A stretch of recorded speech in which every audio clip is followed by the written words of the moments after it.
तो चलिए यार, आज की इस वीडियो के अंदर हम क्या कर रहे होंगे, एक एरे लेंगे और उसके नॉन बाउंड्री एलिमेंट्स का सम कर रहे होंगे।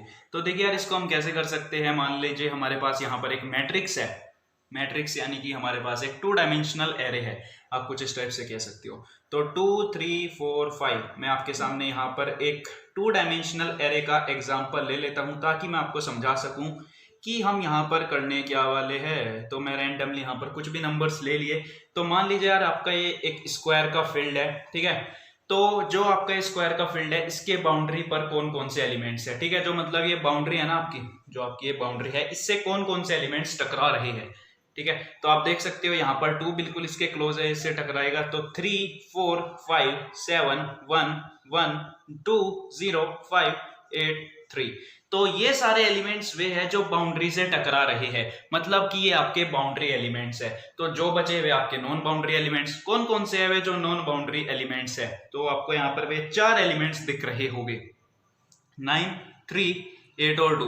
तो एक बार यार इनका सम करके बताना मुझको। 8 और 2 10 19 22, मतलब इनका सम होने वाला है 22। तो आपका आउटपुट 22 आना चाहिए। तो कुछ इस टाइप से आपको करना है यहाँ पर। और अगर आपको नहीं पता कि 2D एरे क्या होता है, तो 2D एरे यार आपके 1D एरेस का एरेज होता है। 1D एरेस का एरे होता है, एरेज नहीं एरे, सॉरी। 1D एरेस का एरे, जैसे कि यार मैं आपको एक एग्जांपल दूं। यहाँ पर सपोज करिए मेरे पास एक 1D एरे है 1 2, सिर्फ 2 एलिमेंट है।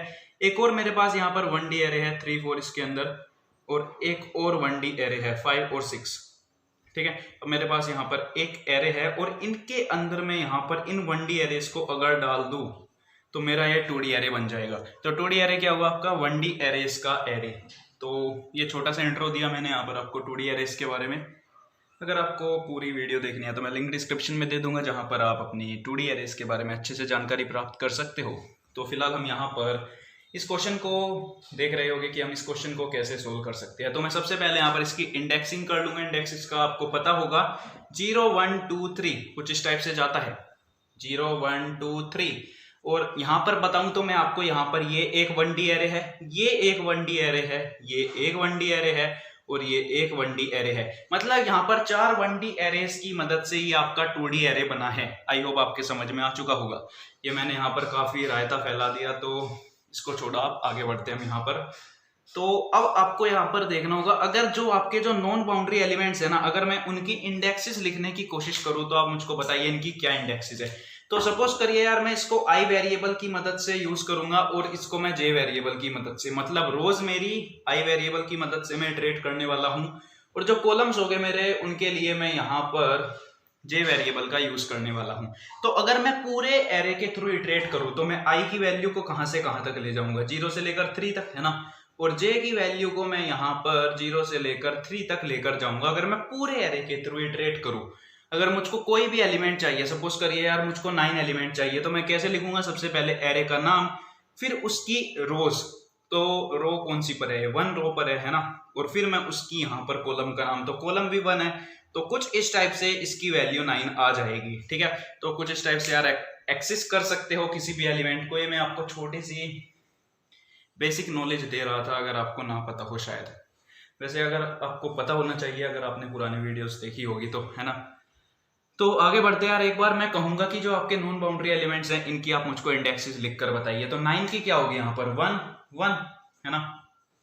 8 की कितनी होगी आपकी, 1 2। फिर 3 की कितनी होगी आपकी, 2 1। और 2 की आपकी होगी 2 2। तो अब आप मुझको बताइए यहाँ पर मिनिमम इंडेक्स वैल्यू क्या है, इनमें बताइए पहले आप। मिनिमम इंडेक्स वैल्यू आई की 0 है और मैक्सिमम इंडेक्स वैल्यू आई की 3 है ना। अब आप यहाँ पर बताइए मुझको इनकी मिनिमम इंडेक्स वैल्यू क्या है आई की। तो आई यार यहाँ पर आपका पहले वाला है ना, ये आपका आई है, जैसे कि 1, ये वाला आई, ये वाला आई, ये वाला आई। और जो दूसरे वाला है ये आपका जे है ना, बिल्कुल। तो आई की वैल्यू बताइए यार, आप यहाँ पर कैसे इटरेट करा रहे हो। मैंने कुछ गलत बोल दिया यार यहाँ पर, 1 1, हाँ बिल्कुल, 1 2, बिल्कुल, फिर 2 1 2 2, हाँ। तो अब आप मुझको बताइए यार, आई की वैल्यू यार यहाँ पर कैसे चल रही है। आई की वैल्यू यहाँ पर मिनिमम कितनी है, 1 है ना। और आई की मैक्सिमम वैल्यू यहाँ पर 2 है। जे की वैल्यू देखे तो मिनिमम वैल्यू यहाँ पर 1 है और मैक्सिमम वैल्यू 2 है, आप देख सकते हो, है ना। तो मतलब कहने का क्या है, यहाँ पर जो मिनिमम वैल्यू है आपकी पूरे एरे के अंदर, जो मिनिमम वैल्यू है, मिनिमम वैल्यू में आप एक प्लस कराइए, वहां से आप एक अपना लूप दौड़ाइए और कहां तक जाना है आपको, जो उसकी मैक्स वैल्यू है, मैक्स क्या है आपकी 3 है, तो मैक्स -1 तक जाइए और उन इंडेक्सेस पर यार आप वैल्यू को एक्सेस करते चले जाइए और उनको सम कराते चले जाइए। जैसे कि अगर मैं यहाँ पर आपके सामने लॉजिक लिखने की कोशिश करूँ, फॉर लूप लगाया गया यार हम यहाँ पर, तो मैं यहाँ पर लिखूंगा फॉर लूप, है ना। तो सबसे पहले मैं यहाँ पर एक आई वेरिएबल ले लेता हूँ, यार यहाँ पर जगह कम पड़ गई है ना। For int i is equal to 0, 0 से करना है क्या हमें शुरू, तो मिनिमम वैल्यू तो आपको पता है हमेशा 0 ही होगी, है ना। तो हमको 0 + 1 से करना है, मतलब यार 1 सिंपली मैं कहूँ तो आपको, तो 1 से जाना है आपको, कहाँ तक जाना है, जो उसकी मैक्स वैल्यू होने वाली है उससे एक कम तक। तो इसकी मैक्स वैल्यू 3 है, तो इसकी मैक्स वैल्यू 3 तो है, इसकी टोटल लेंथ कितनी है आपकी ये बताइए मुझको। इसकी टोटल लेंथ है आपकी 4, इसकी टोटल लेंथ आपकी 4 है। तो अगर आपको रोज पता लगानी है किसी भी एरे के अंदर, आप उसको कैसे लगा सकते हो, सपोज करिए उसका ARR आप अगर आप यहाँ पर लिखोगे और यहाँ पर लिख दोगे ARR डॉट लेंथ, तो ये आपको उसकी रोज बता देगी, ठीक है। और अगर आपको कॉलम्स पता लगाने हैं तो तब आप बताइए आप कैसे करोगे, तो आपको यहाँ पर लिखना होगा 0 या कोई भी एक वैलिड इंडेक्स दे देना और यहाँ पर डॉट लेंथ। अब मैंने ऐसा क्यों किया यहाँ पर आप मुझको ये बताइए, क्योंकि मैंने आपको बताया यहाँ पर ये एक 1D एरे है, ये एक 1D एरे है, ये एक 1D एरे है, तो हमने कहा कि जो इसके 0 इंडेक्स पर है, जैसे कि यार ये आपका एक 2D एरे है ना, तो इसके 0 इंडेक्स पर यहाँ पर आपका ये पूरा एरे स्टोर होगा, है ना, ये आपका पूरा एरे स्टोर होगा। और हमने कहा कि 0 इंडेक्स पर जो है, 0 इंडेक्स पर क्या है आपका ये है, इसकी लेंथ बताइए आप, तो इसकी लेंथ क्या होगी आपकी कॉलम्स, है ना। तो आई होप इतना आपके समझ में आ चुका होगा। तो इसके बाद में यार मुझको कहां तक जाना है, तो रोज के लिए तो मैं यहां पर लिखूंगा ARR डॉट लेंथ, तो इसकी लेंथ कितनी हो जाएगी आपकी, हो जाएगी यहां पर 4। तो मैंने यहां पर यार ये राउंड ब्रैकेट्स गलत लगाए, एक्सक्यूज मी, क्यों, क्योंकि यार लेंथ एक वेरिएबल होता है, लेंथ फंक्शन आपका स्ट्रिंग क्लास के अंदर होता है, यहाँ पर सिर्फ और सिर्फ एक वेरिएबल होता है, ठीक है। अगर राउंड ब्रैकेट्स उसके आगे लगे हो तो मतलब वो एक मेथड है, और नहीं लगे तो मतलब एक वो वेरिएबल है। तो यहाँ पर इसके अंदर एक वेरिएबल होता है और स्ट्रिंग क्लास के अंदर एक मेथड होता है लेंथ। तो मैं यहाँ पर लिखूंगा ARR डॉट लेंथ, उसकी लेंथ यहाँ पर, और उसमें से अगर आप एक कम करोगे तो आपके पास सपोज करिए इसकी लेंथ 4 है, तो यहाँ पर 3 आ जाएगा, लेकिन मुझको 3 से भी एक कम जाना है, तो मैं यहाँ पर -2 करा सकता हूँ, और फिर यहाँ पर i++, फिर मैं यहाँ पर j का लूप लगाऊंगा, int j is equal to, इसकी भी मिनिमम वैल्यू यार आपकी 1 होने वाली है, और यहाँ पर लिखूंगा j should be less than ARR 0 लिख लो आप, यहाँ पर 1 लिख लो, 2 लिख लो, 3 लिख लो, लेकिन 4 मत लिखना, क्योंकि अगर आपको यहाँ पर 4 लिखना होगा तो फिर यहाँ पर array index out of bound exception आ जाएगा, क्योंकि यार 4 इंडेक्स पर कोई एरे नहीं है, ठीक है। तो इसकी मैं यहाँ पर लेंथ निकालूंगा और उसमें से -2 करा दूंगा, और यहाँ पर j++, तो जगह की यार काफी कमी पड़ चुकी है। फिर मैं क्या करूंगा, ऊपर एक सम वेरिएबल बना लूंगा, इंट सम इक्वल 0, फिर मैं यहाँ पर क्या करूंगा, सम प्लस इक्वल, यानी कि मैं उसके अंदर बार बार प्लस कराता रहूंगा ARR के i इंडेक्स पर, मतलब i रो के j कॉलम पर, और फिर यहाँ पर SOPLN सम को प्रिंट करा दूंगा। तो देखिए होगा क्या, यहाँ पर i की वैल्यू 1 होगी, ठीक है। 1 should be less than ARR dot length, इसकी लेंथ है आपकी 4 - 2, यानी कि यहाँ पर आ जाएगी आपकी वैल्यू 2, ठीक है। और i++ यहाँ पर j इक्वल टू 1, ARR के 0 पर क्या है आपका ये एरे है, इसकी लेंथ कितनी है 4, 4 - 2 यानी कि यहाँ पर 2, तो j++। तो यार यहाँ पर देखिए 1 इज लेस देन 2, तो एक और गलती मैंने यहाँ पर की, लेस देन नहीं बल्कि यहाँ पर इक्वल भी आएगा, है ना, क्योंकि हमको 2 तक जाना है। तो लेस देन और इक्वल टू यहाँ पर हम लगाएंगे, तो 1 इज लेस देन और इक्वल टू 2, बिल्कुल सही बात है। फिर सम के अंदर प्लस करा दिया जाएगा, जो उसके i की वैल्यू 1 है, तो 1 रो वाले, और जो j क्या है आपकी 1, तो 1 रो 1 कॉलम, 1 रो 1 कॉलम पर क्या है आपका 9 है यहाँ पर, तो सम के अंदर 9 जोड़ दिया जाएगा। अगली बार आपकी j की वैल्यू होगी 2, और 1 रो 2 कॉलम पर क्या है आपका 8, तो इसके अंदर 9 + 8 हो जाएगा वैल्यू। फिर अगली बार i की वैल्यू 2 होगी, j की वैल्यू 1, तो 2 और 1 पर आपका 3 है, फिर आपका 2 है, इस टाइप से आपका सम आ जाएगा। तो एक बार इसको हम प्रैक्टिकली करके देख लेते हैं, चलिए। तो देखिए यार, मैं यहाँ पर अपनी कंप्यूटर स्क्रीन के अंदर आ चुका हूँ और मैं यहाँ पर एक नई फाइल बना ली है नॉन बाउंड नाम से। ठीक है। तो मुझको यार ये क्वेश्चन मिला था कहीं से, तो आप इसको देख सकते हो। यहाँ पर ये कुछ इस टाइप से है। तो सबसे पहले आपको यहाँ पर डेटा मेंबर्स भी दिए गए हैं, कौन कौन से बनाने हैं, मतलब कौन से वेरिएबल्स बनाने हैं आपको। इंस्टेंस वेरिएबल्स बनाने हैं। ठीक है।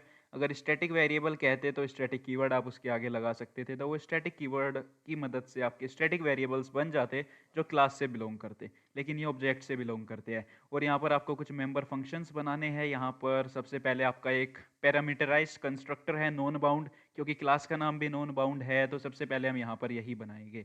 तो मैं यहाँ पर सबसे पहले यहाँ पर स्कैनर क्लास को इंपोर्ट कराऊंगा, import java.util.scanner, और फिर मैं यहाँ पर एक क्लास बनाऊंगा नॉन बाउंड नाम से। फिर उसके अंदर यहाँ पर यार मुझको एक मेन मेथड तो बनाना ही है, तो मैं उसको यहाँ पर शुरुआत में ही बना लेता हूँ। ठीक है। तो ये तो हमारा कुछ बेसिक सा काम हो गया। फिर अब मुझको यहाँ पर दो वेरिएबल्स को डिक्लेयर करना है, एक तो ARR और एक n नाम से।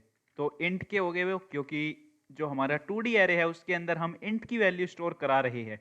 तो मैंने यहाँ पर दो वेरिएबल्स को स्टोर करा लिया है। अब इसका साइज हम आगे डिफाइन कर रहे होंगे एक पैरामीटराइज्ड कंस्ट्रक्टर के अंदर। तो कंस्ट्रक्टर बनाने के लिए हमको सेम नाम लिखना होता है जो क्लास का होता है, और इसके अंदर हम यहाँ पर पैरामीटर्स लिख देते हैं। तो पैरामीटर्स का यहाँ पर इन्होंने नाम दिया है, तो वही दे देंगे हम यहाँ पर, क्योंकि यार आपको रिकमेंड किया जाता है कि पेपरों में तो आप बिल्कुल सेम ही नाम लिखे, है ना। वेरिएबल्स का नाम ना बदले, जो वे देते हैं उनको एज इट इज़ लिख डाले। फिर इन्होंने क्या किया है कि यहाँ पर n is equal to mm करना है। तो हम यहाँ पर कर देंगे कि n की वैल्यू mm हो जाएगी। ठीक है। तो n सिंपली क्या यार, आपका जो स्क्वायर मैट्रिक्स होने वाला है उसका साइज होने वाला है। यानी कि अगर n की वैल्यू 4 हुई तो 4/4 एक स्क्वायर मैट्रिक्स होने वाला है आपका, है ना। 4 रोज 4 कॉलम। फिर यहाँ पर एक फिल एरे है, एरे के एलिमेंट्स को फिल करना, मतलब सिंपली क्या है कि आपको इनपुट लेना है यूजर से और उसके अंदर आपको डाल देना है जो एलिमेंट्स यूजर इनपुट करेगा। तो यहाँ पर ये एक इंस्टेंस फंक्शन है ना। अगर स्टैटिक फंक्शन होता तो या क्लास फंक्शन होता तो वो क्लास से बिलोंग करता और स्टैटिक कीवर्ड आ रहा होता। तो इसका नाम है यहाँ पर फिल एरे, है ना, फिल एरे, कुछ इस टाइप से इसका नाम है यहाँ पर। और आपको पता होगा कि 0 से लेकर लेंथ -1 इंडेक्स तक जाऊंगा मैं यहाँ पर रोज के अंदर भी और कॉलम्स के अंदर भी, और यूजर से इनपुट ले लूंगा। तो मैं यहाँ पर क्या करूंगा, सबसे पहले एक स्कैनर क्लास का ऑब्जेक्ट बनाऊंगा यहाँ पर। क्यों बनाया स्कैनर क्लास का ऑब्जेक्ट? ताकि मुझको यूजर से इनपुट लेना है ना, तभी तो मैं उसके अंदर स्टोर करा पाऊंगा। तो मैं यहाँ पर एक फॉर लूप लगाऊंगा और 0 इंडेक्स से शुरू करने वाला हूँ मैं यहाँ पर, और I should be less than जो आपका ARR है ना उसकी लेंथ। तो अब आप मुझको बताइए कि आपने ARR को इनिशियलाइज करा लिया है? बिल्कुल नहीं कराया, तो यहाँ पर आप उसको इनिशियलाइज करा दीजिए। और उसकी रोज और कॉलम तो यार आपकी n के बराबर ही होने वाली है, क्योंकि एक स्क्वायर मैट्रिक्स है वो, तो रोज और कॉलम उसकी बराबर होगी। ठीक है। मैं यहाँ पर कुछ ऐसे लिखा यहाँ पर, और i प्लस प्लस करा दिया। तो मैं 0 से लेकर बिल्कुल आखिर वाली इंडेक्स तक जा रहा होऊंगा, और j के अंदर भी मैं कुछ ऐसे ही जा रहा होऊंगा। j should be less than ARR dot length, और फिर यहाँ पर j प्लस प्लस।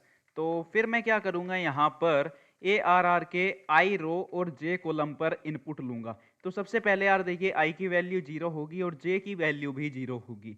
तो 0 रो 0 कॉलम पर यहाँ पर मैं यूजर से इनपुट लूंगा और उसके अंदर स्टोर करा दूंगा। फिर i की वैल्यू जैसे ही आगे बढ़ेगी तो i की वैल्यू प्लस करा दी जाएगी, j की वैल्यू प्लस करा दी जाएगी। तो i की वैल्यू 0, j की वैल्यू 1, यानी कि 0 रो 1 कॉलम, 0 रो 2 कॉलम, कुछ इस टाइप से बढ़ेगी। तो मैं सबसे पहले यहाँ पर यूजर को प्रॉम्प्ट करूंगा कुछ मैसेज, system.out.println, और मैं यहाँ पर लिखूंगा एंटर द एलिमेंट इन, यहाँ पर मैं प्लस यानी कि कनकैटिनेट करा रहूंगा, और यहाँ पर ये राउंड ब्रैकेट्स जरूर लगा लेना, नहीं तो कनकैटिनेशन हो जाएगा। और मैं यहाँ पर i+1 क्यों किया? क्योंकि यार वो हमको कहेगा कि 0 रो 0 कॉलम पर आप इनपुट कराइए, लेकिन यूजर को ये थोड़ा सा अच्छा नहीं लगेगा, उसके समझना है क्या पता। ठीक है, वो प्रोग्रामिंग बैकग्राउंड से ना हो, तो उसको 1 रो 1 कॉलम अच्छा लगेगा, इसलिए हम यहाँ पर कुछ ऐसे किया इन, और यहाँ पर मैं रो भी लिख देता हूँ, रो 1 एंड, मतलब यार 1 मैंने एक एग्जांपल के लिए कहा, वो तो वैल्यू चेंज करती रहेगी, एंड कॉलम, और यहाँ पर कॉलम कौन सा होने वाला है? कॉलम यहाँ पर j के लिए हमारा, है ना, j वेरिएबल हमारे कॉलम को रिप्रेजेंट कर रहा है। तो उसके अंदर यार आप यहाँ पर स्टोर कराइए वैल्यूज को, मतलब इनपुट कराइए, हम स्टोर करा लेंगे। तो कुछ इस टाइप से यार ये तो आपका इनपुट का लूप है। अगर आपको यार एरेज की बिल्कुल भी बेसिक नॉलेज नहीं है तो मैं लिंक वीडियो का डिस्क्रिप्शन में दे दूंगा, वहाँ पर जाकर आप देख सकते हो और वापस यहाँ पर आ सकते हैं। क्योंकि यार मैं आपको फिर से नहीं सिखा रहा हूँ कि आप कैसे एरे को इटरेट कर सकते हो, कैसे इनपुट ले सकते हो एरे के अंदर, कैसे उसके एलिमेंट्स को डिस्प्ले करा सकते हो। तो अब हम यहाँ पर मेन फंक्शन को लिख रहे होंगे, मतलब जो हमारा मेजर फंक्शन है इस प्रोग्राम के अंदर वो क्या है, फिल एरे नहीं, फिल एरे नहीं, सम ऑफ नॉन बाउंड्री एलिमेंट। तो इन्होंने कहा है कि सम ऑफ एन ओ एन नाम से यहाँ पर आप बनाइए एक फंक्शन, और यहाँ पर आप हम क्या करेंगे, सबसे पहले सम की वैल्यू 0 करा देंगे, और फिर जैसे कि मैंने आपको बताया था, इसको मैं और बड़ा करूँगा ताकि आपको अच्छे से दिख जाए। तो आई की वैल्यू यार हम हमेशा हमको जो उसकी मिनिमम वैल्यू है उससे एक ज़्यादा से बढ़ानी है, मतलब 0 होगी हमेशा मिनिमम वैल्यू, तो 1 से हम यहाँ पर शुरुआत कर रहे होंगे, और लेस देन और इक्वल टू जो उसकी लेंथ होने वाली है उसमें से आप 2 माइनस करा दीजिए। और आई प्लस प्लस ये मैं आपको सब समझा चुका हूँ अभी कुछ चंद मिनटों पहले। और फिर यहाँ पर मैं j इज इक्वल टू 1 करूँगा। यार काफ़ी बोरिंग सा लग रहा है मुझको तो ये। मैं इसको लिखा जा रहा हूँ और आप इसको देखे जा रहे हो, अपने टाइम को वेस्ट करते जा रहे हो। सच सच बताना, टाइम वेस्ट हो रहा है कि कंज्यूम, सॉरी यूटिलाइज हो रहा है। तो अगर आपको वीडियो पसंद आती है तो इसको लाइक करें, पसंद नहीं आती है तो इसको डिसलाइक करें, और एक दो बुरी कमेंट आप डाल सकते हो, ठीक है। हाँ सही रहेगा है ना, बिल्कुल सही रहेगा यार। अगर आप एक दो बुरी कमेंट डाल दोगे तो इससे बेहतर कुछ नहीं हो सकता। क्योंकि अगर आपको वीडियो पसंद नहीं आएगी तो आप ऐसा ज़रूर करेंगे। तो आगे बढ़ते हैं, यहाँ पर मैं और ज़्यादा बकवास नहीं करूँगा, मैं कुछ से कुछ बोलता जा रहा हूँ और आप सुनते भी जा रहे हो, तो वीडियो आप स्किप भी नहीं कर रहे हो, पता नहीं क्यों। लेकिन हम आगे बढ़ते हैं, और मैं यहाँ पर क्या करूँगा, सम प्लस इक्वल ARR के आई इंडेक्स और जे इंडेक्स पर। आई होप आपने वीडियो को स्किप कर दिया होगा क्योंकि आपने लॉजिक पहले भी देख चुके हो, है ना। और फिर मैं यहाँ पर क्या करूँगा, इसको मुझको प्रिंट कराना है, किसको, सम को प्रिंट कराना है, जैसे कि उन्होंने डिस्क्रिप्शन में दिया था कि आपको प्रिंट भी कराना है सम को। तो मैं यहाँ पर लिख दूंगा सम, थोड़ा फॉर्मल वे में लिखते हैं ना, non boundary elements, so the non boundary elements plus यहाँ पर मैं सम को करा दूंगा।